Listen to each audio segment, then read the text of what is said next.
Welcome to Penrose Learning, where we make understanding easy. In this video, I will explain how to set up Faxi Macro Anime Vanguard. First, ensure your game client is fully updated to the latest version. Next, download the Faxi Macro files from a trusted source, like the official developer's website. After downloading, extract all the files into a new, easily accessible folder on your computer.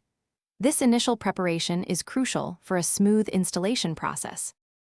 Once your files are ready, locate the Faxi Macro installer within your extracted folder. Right-click and run it as an administrator to prevent permission issues. Carefully follow all the on-screen prompts, accepting the terms and choosing your installation directory.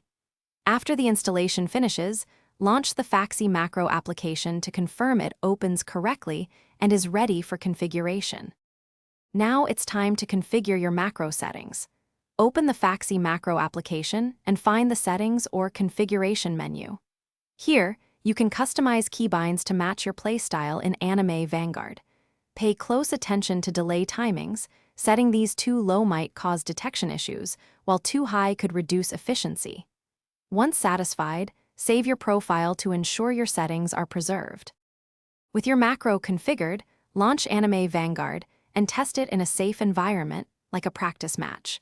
Observe its performance and make any necessary adjustments to keybinds or timings within the Faxi Macro application. Fine-tuning is key to achieving optimal results and a seamless gaming experience. Remember to check the description below for a link to the Owala water bottle and other great deals. Enjoy your enhanced gameplay. Thanks for watching. If this was helpful, leave a like and consider subscribing. See you next time.